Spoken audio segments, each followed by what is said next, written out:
नमस्कार मंडळी, आई कुठे काय करते या मालिकेच्या आजच्या भागात आज आपण बघणार आहोत. घरात पूजेची तयारी सुरू असते. संजना हॉलमध्ये येताच कांचन म्हणू लागते की आज जर अरुंधती असती तर किती मज्जा आली असती.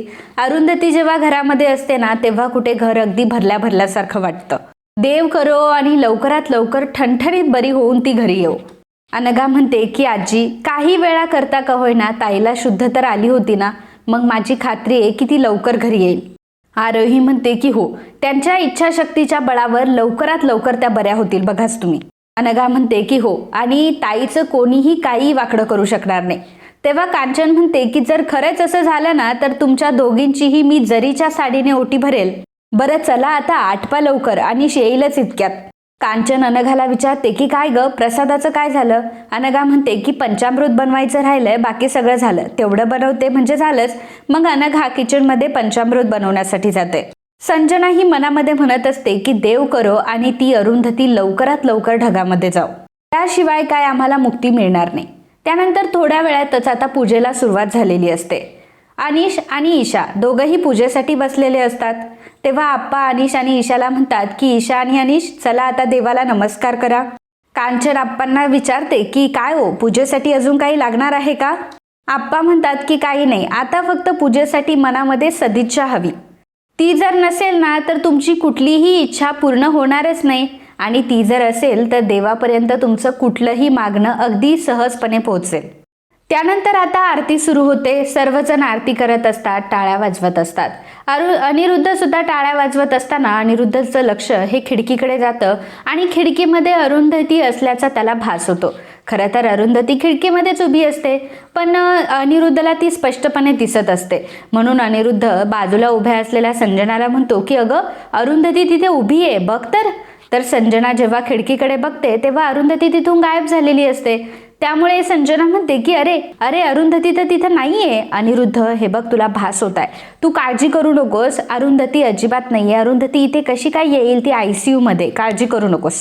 संजना अनिरुद्धला गप्प बसायला सांगते आणि सांगते की प्लीज अनिरुद्ध, तू गप्प हो आणि शांत बस. मंडळी, मला माहिती आहे की तुम्ही अजूनही आपल्या व्हिडिओला लाईक केलेलं नाही आहे, त्यामुळे मी त्याच गोष्टीची आठवण करून देण्यासाठी आली आहे की प्लीज तुम्ही व्हिडिओला लाईक करा, कारण तुमचा एक लाईक आमच्यासाठी खूप महत्त्वाचा असतो. सत्यनारायणची पूजा आता संपन्न झालेली असते. ईशा आणि अनिश यांना आप्पा सांगतात की आता सर्वांचा मिळून एकदाच सर्वजण आशीर्वाद घ्या. ईशा आणि अनिश सर्वांचे आशीर्वाद घेतात. कांचन ईशा आणि अनिशला जवळ बोलवते. ईशा आणि अनिशला ती म्हणत असते की ईशा बाळा, आज पूजा अगदी छान झाली हा. आज जर अरुंधती इथं असती ना तर आनंदाने तुझी पाठवणी तिने केली असती. या घरातला एकही आनंदाचा क्षण अरुंधतीशिवाय कधी पूर्ण झाला, आणि आता बघ ना, त्याच वेळी अरुंधती तिथे येते आणि म्हणते की आताही नाही आई. मंडळी, मला माहिती आहे की तुम्ही अजूनही आपल्या व्हिडिओला लाईक केलेलं नाही आहे, त्यामुळे मी त्याच गोष्टीची आठवण करून देण्यासाठी आली आहे की प्लीज तुम्ही व्हिडिओला लाईक करा, कारण तुमचा एक लाईक आमच्यासाठी खूप महत्त्वाचा असतो. अरुंधतीला बघून सगळ्यांना खूपच बरं वाटलेलं असतं, सगळ्यांना आनंद झालेला असतो, परंतु संजना आणि अनिरुद्धच्या चेहऱ्याचा रंग मात्र आता उडालेला असतो. अगदी डोळे वाटारून ते अरुंधतीकडे बघत असतात. अरुंधती पुढे म्हणू लागते की माझ्याच मुलीची पाठवणी आणि मी माझ्या मुलीच्या पाठवणीमध्ये नसेल असं कधी होईल का. आईला समोर बघून ईशाला खूप आनंद झालेला असतो आणि ईशा लगेच अरुंधतीला मिठी मारते. त्यानंतर ईशा आणि अनिश दोघंही मिळून अरुंधतीचा आशीर्वाद घेतात. अरुंधती त्या दोघांनाही सांगते की सुखाने संसार करा. अनिरुद्ध संजनाला म्हणत असतो की संजना, बघितलं, मी तुला म्हणत होतो ना, ही अरुंधती आहे म्हणून जी मला दिसते, बघितलं ना, आता तुझ्या डोळ्यासमोर आहे ना ती. ही अरुंधतीला विचारते की अरुंधती, तू इथे कशी काय. तेव्हा अरुंधती संजनाला म्हणते की मग मी कुठे जाणार होते संजना, मी इथे आहे या गोष्टीचं तुम्हाला आश्चर्य वाटतंय की दुःख होतंय. अनिरुद्ध म्हणतो की अरुंधती, अगं तुझा ॲक्सिडेंट झाला होता ना, आणि अभि ही तर ICU मध्ये होती ना. मग तेव्हा अभि म्हणतो की अहो बाबा, तुम्ही सुद्धा हॉस्पिटलमध्ये होता हार्ट अटॅकच्या वेळी. अहो तेव्हा मीच तुम्हाला मदत केली होती. संजना म्हणते की अच्छा, म्हणजे हे सुद्धा. अरुंधती म्हणते की तुला काय वाटलं की हे सगळं नाटक केलं का त्यावेळी सारखं, जसं अनिरुद्धांनी आजारपणाचं नाटक केलं होतं तसं. हो, हे नाटकच होतं, कारण या गोष्टीला काही इलाज नव्हता. इच्छा नव्हती तरी दुसरा काही ऑप्शन नव्हता ना, म्हणून हे सगळं करावं लागलं. त्यावेळी संजना अरुंधतीला विचारते की मग तू त्या ॲक्सिडेंटमधून वाचलीच कशी काय, कारण आम्ही बघितलं होतं तेव्हा तर तू बेशुद्ध पडली होती. कांचन म्हणते की म्हणजे अरुंधतीचा ज्यावेळी ॲक्सिडेंट होत होता तेव्हा काय तुम्ही बघत होतात? अरे का सारखे सारखे तिच्या वाईटावर उठलाय? तेव्हा अरुंधती म्हणते की आई, वाईट त्यांनी काहीच केलं नाहीये माझं. खरं तर त्यांचं वाईट मी केलंय. त्यांना मी त्यांच्या मनाप्रमाणे वागू दिलं नाही. त्यांची मनमानी मी सहन केली नाही. खऱ्या अर्थाने ते कमवते होते आणि माझी लायकी ही पाय पुसण्या इतकीही नाही, हाच त्यांचा समज मी कधी खरा ठरू दिला नाही. त्यांचा बाहेर ख्यालीपणा मी काय मुकाट्याने सहनही केला नाही. त्यांच्या व्यभिचाराकडे कधी डोळे झाक केली नाही. त्यांच्या पुढे कधी हात पसरले नाही. नेहमी मी स्वतःच्या पायावर उभी राहिली. अरुंधती देशमुखची अरुंधती केळकर झाले, परंतु कायम ताठ मानेने जगत राहिले. नाव मिळवला, पैसा कमवला, त्यांनी गमवलेला आदरही कमवला. मग आई तुम्हीच सांगा की यांच्यासाठी तर मी ह्या सगळ्या गोष्टी वाईटच केल्यात की? मुलांना सुद्धा माझ्या विरोधात भडकावण्याचा प्रयत्न केलात तुम्ही. अनिरुद्ध तुम्हाला आठवतंय? अहो तुम्ही मला साधं ईशाच्या शाळेत सुद्धा न्यायचा नाहीत. का? तर मला इंग्रजी बोलता येत नाही म्हणून. पण अहो मुलांना शब्दांची नाही तर भावनांची भाषा कळते अनिरुद्ध. आणि काय हो, तुम्हाला येतं की एवढं फाड इंग्रजीत बोलता? मग आज तुम्ही कुठे आहात आणि मी कुठे? आज माझ्याबरोबर माझं अख्खं कुटुंब उभं आहे आणि तुमच्याबरोबर कोण आहे? सना म्हणते की अरुंधती, माझ्याबद्दल एक शब्दही बोलायचा नाही हा. अरुंधती म्हणते की काय ग, तू कोण आहेस की मी तुझ्याबद्दल एकही शब्द नाही बोलायचा?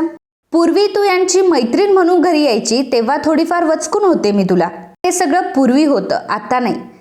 माझ्या लग्नाच्या 25व्या वाढदिवसाच्या दिवशीच माझ्याच बेडरूममध्ये, माझ्याच पलंगावर, माझ्याच नवऱ्यासोबत काय चाललं होतं तुझं?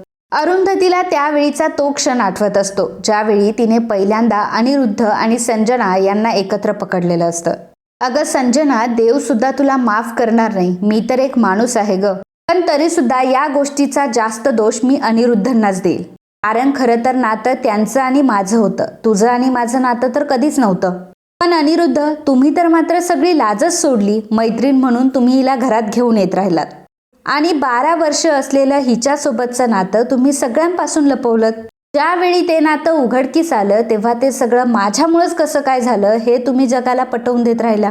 मी तुमच्याशी जेव्हा घटस्फोट घेतला तेव्हा सुद्धा माझ्यावरचा हक्क तुम्हाला सोडायचा नव्हता. थोडक्यात काय, गुलामाने गुलामगिरी स्वीकारली ही गोष्ट राजाला शेवटपर्यंत मान्यच नव्हती.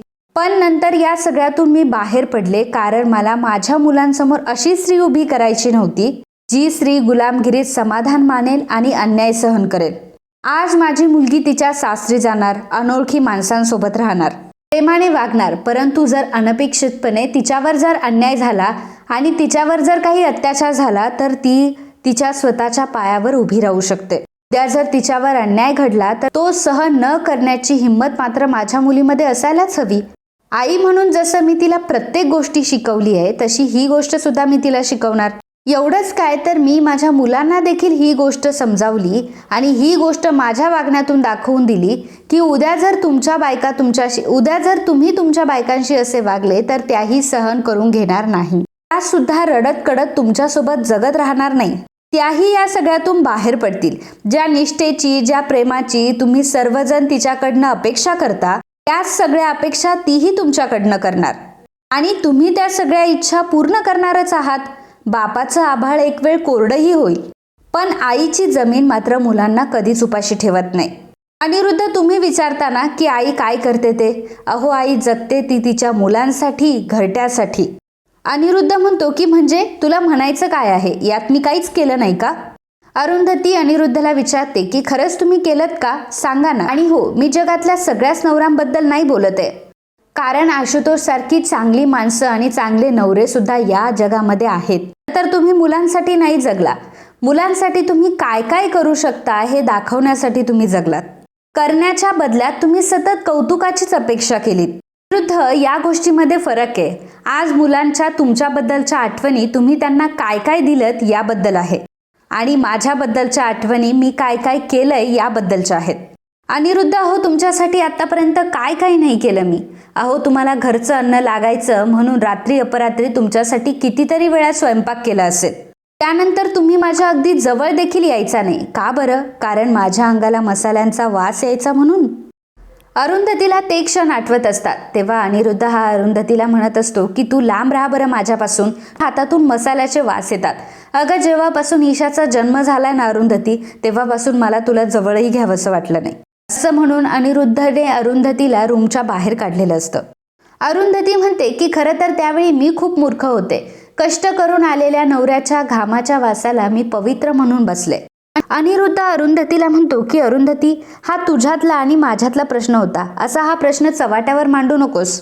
अरुंधती म्हणते की अहो मी नाही सगळं चव्हाट्यावर आणलं, तुम्हीच सगळं काही चव्हाट्यावर घेऊन आलात.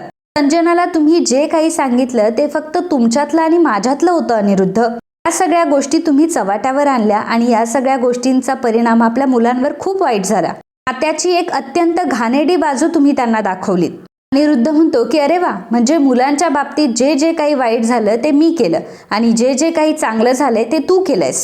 अगं तू असं काही बोलतीयस जसं की बाप काहीच करत नाही मुलांसाठी, जे काही करते ती आईच करत असते. अरुंधती मग अनिरुद्धला प्रश्न विचारते की मला सांगा अनिरुद्ध, बाप म्हणून तुम्ही काय केलं? मुलांच्या आईला घराबाहेर काढलं आणि ही कचकड्यांची बाहुली घरामध्ये घेऊन आलात. ना ती माझ्या मुलांची आई होऊ शकली, ना ती तुमच्या आईवडिलांची कधी सून बनू शकली. अहो अनिरुद्ध, तुमच्या एका चुकीने अख्खं घर उद्ध्वस्त झालंय. तुम्ही जर योग्य वेळी संजनाचा मोह सोडला असता तर आज हे कुटुंब एक हासरं कुटुंब असतं. अनिरुद्ध म्हणतो की अगं अरुंधती, तुझ्या मनात माझ्याबद्दल किती राग आहे, आणि तसंही आज तू मला नाव ठेवण्यासाठी संजनाला सुद्धा सिंपती द्यायला लागली. अरुंधती म्हणते की हो, मला तिच्या विचारीचं कायमच वाईट वाटत राहिलं. तिला असं वाटत राहिलं की तिचं सौंदर्य पुरेसं आहे अनिरुद्धना मुठीत ठेवायला. बाकी तू जे काही वागली असेल त्याची शिक्षा तर तुझ्या नशिबात लिहिलेली असेलच. पण एक गोष्ट लक्षात ठेव, तू आई आणि आप्पांसोबत जे काही वागत राहिली आणि तुझा राग तू माझ्यावर काढत राहिली, हे मात्र तुझं चुकलं. संजना म्हणते की हो, कारण तू फक्त या घरातून गेली, त्यांच्या मनातून नाही. अरुंधती म्हणते की संजना, अगं पण आईची जागा कोणी घेऊच शकत नाही, कारण निसर्गाची तशी रचनाच आहे. मूल वाढतं ते इतरांमध्ये, परंतु जन्माला येण्याच्या आधी ते 9 महिने आईच्याच पोटात वाढलेलं असतं. ती जी नाळ जोडलेली असते ती फक्त त्या दोघांचीच असते. उगाच नाही आईचे गोडवे गायले जात. अगं तू मुलाला जन्माला घातलं आणि त्याचा सहवास नाकारला, परंतु मुलाला जन्माला घालून त्यांचा सहवास नाकारणाऱ्यातली मी नाहीये. आयुष्यभर माझ्या मुलांचं नीट चाललंय ना, त्यांना माझी काही गरज तर नाहीये ना, त्यांचं सगळं व्यवस्थित आहे ना, हे तर मी बघणारच. आई आप्पांना फसवून अगं तू त्यांची जागा तुझ्या नावावर करून घेण्याचा विचार करत होतीस. या सगळ्या गोष्टीमध्ये तुम्ही मात्र दोघंही एकमेकांना सतत साथ देत राहिलात. याचा अर्थ काय की ज्या सुखासाठी तुम्ही हे सगळं करत राहिला ते मात्र तुम्हाला कधी लाभलंच नाही. तुम्हाला काय वाटलं, मला मारून तुम्हाला हे सगळं मिळेल, परंतु अनिरुद्ध, मी अशी मरणारच नव्हते कधी. माझ्या संपूर्ण कुटुंबाची पुण्याई आणि त्यांच्या सदिच्छा आहेत माझ्या पाठीशी. मी अशी कधी मरणारच नव्हते. तेव्हा संजना म्हणते की ए अरुंधती, आम्ही असं काही केलेलंच नाहीये. मग भोसले बिल्डर माझ्याशी खोटं बोलला का? संजना म्हणते की उद्या तो उठून काही बोलेल. या सगळ्या गोष्टींचा काय पुरावा आहे तुमच्याकडे? तेव्हा अरुंधती यशला सांगते की यश, तो ऑडिओ प्ले कर. मग त्यावेळी यश आता तो ऑडिओ प्ले करतो आणि त्यामध्ये अरुंधती जेव्हा भूत बनून अनिरुद्धकडे आलेली असते तेव्हा ती अनिरुद्धला म्हणत असते की तुम्ही केलेल्या पापांची शिक्षा मी तुम्हाला देणारच. त्यावेळी अनिरुद्ध म्हटलेला असतो की चुकलं माझं, मला माफ कर, वाटलं तर मी तुझ्या पाया पडतो. मी तुला फक्त त्यांना घाबरवायला सांगितलं होतं. तेव्हा अरुंधतीने विचारलं की कोणाला सांगून तुम्ही हे सगळं केलं? त्यावेळी अनिरुद्धने कबूल केलेलं असतं की हो हो, मी कबूल करतो की या सगळ्या गोष्टी मीच केल्यात म्हणून, पण या सगळ्यामध्ये तुझा जीवही जाऊ शकतो ही गोष्ट नाही माझ्या लक्षात आली. संजना म्हणते की हां, हे सगळं खोटं आहे, हां, यामध्ये माझा काहीच हात नाहीये, हे सगळं अनिरुद्धने केलंय. असं म्हणून संजना आता पूर्णपणे पलटलेली असते आणि संजनाने सगळे आरोप आता अनिरुद्धवर लावलेले असतात. अनिरुद्ध म्हणतो की संजना, अगं असं काय करतेयस, हा सगळा तर तुझा प्लॅन होता ना. संजना म्हणते की कशावरनं, हे सगळं तर तूच घडून आणलंय आणि या सगळ्या गोष्टी तू आत्ता बोललास म्हणून काय लोक तुझ्यावर विश्वास ठेवणार नाहीयेत. अनिरुद्ध त्यावेळी संजनाला म्हणतो की संजना, एक गोष्ट नेहमी लक्षात ठेव, मी जर बुडायला लागलो ना तर मी एकटा कधीच बुडणार नाही, मी तुला घेऊनच बुडणार. अरुंधती म्हणते की वा वा वा, माझ्या निष्ठेवर तुम्ही स्वतःचा संसार थाटायला निघाला होतात ना. संजना म्हणते की अरुंधती, हे असले पुरावे कोर्टामध्ये ग्राह्य धरले जात नाही हा. तेव्हा अरुंधती म्हणते की नाही संजना, मी आता कोर्टाच्या नियमांपर्यंत थांबणारच नाहीये. म्हणजे आता मी तुम्हाला दोघांना सामान बांधण्या इतका सुद्धा वेळ देणार नाहीये. तुम्ही दोघांनीही आत्ताच्या आत्ता इथून निघायचं. अनिरुद्ध म्हणतो की का? आम्ही इथून का निघायचं? हे घर आमचं आहे. तर अरुंधती म्हणते की हे घर तुमचं नाहीये. संजना आणि अनिरुद्ध समोर चेक समोर धरत आता अरुंधती त्या दोघांना म्हणते की हा तुमच्या दोघांचा हिस्सा आहे, त्यामुळे आता हा हिस्सा घ्यायचा आणि इथून निघायचं कायमचं. अरुंधतीला विचारतात की अरुंधती, अगं एवढे पैसे कुठून आणलेस तू? तेव्हा अरुंधती म्हणते की त्या दिवशी ज्या रेकॉर्डिंग झाल्या त्याचे पैसे हे मला मिळालेत आणि त्यांनी मला पुढच्या फिल्मसाठी सुद्धा साईन केलंय आणि त्याचाच हा चेक आहे. हे ऐकून यश म्हणतो, काय आई, तू पुढचे प्रोजेक्ट साईन करून टाकले? तेव्हा अरुंधती म्हणते की यश, आता मला एक नाही तर 2-2 फिल्म मिळाल्यात आणि त्यासाठी मला गायिका म्हणून निवडण्यात आलंय. खरं तर आज आशुतोष असते तर त्यांना किती आनंद झाला असता. आपल्या माणसाला आपल्या यशाचं कौतुक असणं, खरं तर ही गोष्ट माझ्या आयुष्यात असणार नाही. आता फक्त एवढीच एक तक्रार आहे माझे परमेश्वराकडे, बाकी दुसरी कुठलीच नाही. अरुंधती आता अनिरुद्धला चेक देत म्हणत असते की हे घ्या अनिरुद्ध आणि निघा आता इकडनं. आता तुमची जागा या घरामध्ये नाही. त्यावेळी अनिरुद्ध हा अरुंधतीला म्हणत असतो की हे बघ अरुंधती, चुकलं माझं. हे बघ, खरं तर या घरामध्ये प्रत्येक गोष्ट माझ्याकडनं चुकत गेली, पण प्लीज आता मला या घरातून काढू नको. अरुंधती अनिरुद्धला म्हणते की जर तुम्ही एकटे असता तर मी विचार केलाही असता, पण आता तुमच्यासोबत ही संजना आहे. संजनासोबत एकत्र राहण्याचं तुम्ही तिला वचन दिलंय. तुमचं आता या घरासोबत असलेलं नातं कायमचं तुटलंय. त्यावेळी अनिरुद्ध म्हणतो की अगं, तू पण बाहेर गेलीच होतीस ना, तू आलीसच ना परत? तेव्हा अरुंधती म्हणते की हो, कारण मी नाती जपू शकले. म्हणतो की अगं, मग तू माझ्या आईला माझ्यापासून वेगळं नाही करत आहे का? त्यावेळी कांचन उभी राहते आणि म्हणते की अनिरुद्ध, आई जरी असली ना तरी सुद्धा तिच्यासोबत सोयीनुसार वागायचं नसतं रे. म्हणजे तुम्ही मुलांनी कसंही वागायचं, परंतु आईने शेवटी तुमच्याशी चांगलंच वागायचं. हा अट्टहास का करायचा तुम्ही? आई असली तरी शेवटी ती एक माणूस आहे, त्यामुळे आईसोबत माणसासारखं वागा. तरच आणि तरच पुढचे कित्येक जन्म ती आई बनून तुमच्यावर आभाळा एवढी माया करू शकेल. अनिरुद्ध आता रडायला लागतो आणि आप्पांना म्हणतो की आप्पा, अहो तुम्ही तरी काहीतरी बोला. आप्पा अनिरुद्धला म्हणतात की अनिरुद्ध, आता आम्हालाही तुझ्यासोबत राहायचं नाहीये. तू आता या घरातून निघून जाऊ शकतोस. अनिरुद्ध ईशाला म्हणतो की इशू बाळा, अगं तू तरी ऐक. तेव्हा ईशा म्हणते की बाबा, आतापर्यंत तुमचं ऐकून मी आईला वाटेल ते बोलली असेल, पण आज मात्र तिचा मला शब्द पटलाय. मी मात्र तिला काही सांगणार नाहीये. अनिरुद्ध अभिला म्हणत असतो की अभि, तू माझा मुलगा आहेस ना, मी तुझ्यासाठी तुझा हिरो होतो ना, मग सांग ना तुझ्या आईला समजावून. अभि म्हणतो की बाबा, अहो खरं तर मला याच गोष्टीचं तर वाईट वाटतंय की आपल्या हिरोचं रूप इतकं घाणेरडं आहे. बाबा, आता खरं तर मला तुमच्यावर विश्वासच राहिला नाहीये, तुम्ही जा इथून. सगळेजण आता अनिरुद्धच्या विरोधात गेलेले असतात. अनिरुद्ध अरुंधतीला म्हणतो की अरुंधती, तुला काय वाटलं, हे पैसे तू माझ्यासमोर टाकशील आणि मी हे घर सोडायला तयार होईल? तुला काय वाटलं, मी माझ्या मुलांना आणि माझ्या आईवडिलांना सोडेल का? मी अजिबात कोणाला सोडणार नाही, मी इथून अजिबात जाणार नाही. त्यावेळी संजना अनिरुद्धला म्हणत असते की अनिरुद्ध, चल इथून, आपल्याला पैसे मिळालेत ना, जाऊ देत आता, चल. त्यावेळी अनिरुद्ध संजनाला म्हणत असतो की तुला जायचं असेल इथून तर तू जा, परंतु मी मात्र इथून जाणार नाही. ती बाई माझं घर हाडपेल, माझ्या आई आणि आप्पांना फसवून अख्खं तिच्या घशामध्ये घालेल. संजना अनिरुद्धला समजावत असते. त्यावेळी अरुंधती म्हणते की अनिरुद्ध, आता सगळं काही तुमच्या हातातून निसटलंय. मुकाट्याने आत्ताच्या आत्ता इथून बाहेर जा, नाहीतर. तेव्हा अनिरुद्ध विचारतो की नाहीतर काय, बोल ना. अरुंधती तेव्हा म्हणते, नाहीतर मग मला तुमच्या पातळीवर उतरावं लागेल अनिरुद्ध. आणि आता माझं घर जपण्यासाठी मी ते सुद्धा करेल. मला मारण्यासाठी तुम्हाला आणि संजनाला जास्तीत जास्त शिक्षा कशी होईल हे मी बघेल. आणि जर तुम्हाला हे सगळं व्हायला नको असेल तर शांतपणे इथून निघून जा, नाहीतर मग आपण कोर्टातच भेटू. असं म्हणून अरुंधती आता अनिरुद्धवर ओरडते आणि म्हणते की जा इथून आत्ताच्या आत्ता. अनिरुद्ध आता स्वतःहून घराच्या बाहेर गेलेला असतो, कारण अरुंधतीचं ते रूप बघून आता तो घाबरलेलाच असतो. त्यावेळी अरुंधती अनिरुद्धला म्हणते की आठवतंय तुम्हाला, माझ्या मैत्रिणींना भेटायला गेले होते आणि मला घरी यायला जरा उशीर झाला होता, तेव्हा तर तुम्ही मला घराच्या बाहेर काढलं होतं. त्यावेळी अनिरुद्धला तो क्षण आठवत असतो की जेव्हा अरुंधती घरात आली होती तेव्हा अनिरुद्ध तिला म्हटला होता की तुझी काही गरज नाहीये, तू निघून जा या घरातून, आणि तसंही तू दिवसभर काय करते असं म्हणत अरुंधतीच्या तोंडावर त्याने दरवाजा बंद केलेला असतो. हा क्षण अनिरुद्धला चांगलाच आठवत असतो. अरुंधती अनिरुद्धला म्हणत असते की आज वेळ तीच आहे, फक्त घराच्या बाहेर मी नाही तर तुम्ही आहात. अरुंधती संजनाला म्हणते की संजना, तुला हाताला धरून मी घराच्या बाहेर काढू शकते, त्यामुळे आता तूच जा. संजना लगेच घराच्या बाहेर निघते. अरुंधती अनिरुद्धला म्हणत असते की अनिरुद्ध देशमुख, या घराचे दरवाजे आता तुमच्यासाठी कायमचे बंद झालेत. इथून पुढे तुमचा आणि आमचा संबंध आता कायमचा संपलाय. आई कुठे काय करते असं तुम्ही म्हणायचा ना, आता तुम्हीच बघा. एक आई ज्याप्रमाणे घर सावरू शकते, कुटुंबाला बांधून ठेवू शकते, असं तुम्ही नाही करू शकत, असं म्हणत अरुंधती आता अनिरुद्धच्या तोंडावर दरवाजा बंद करते.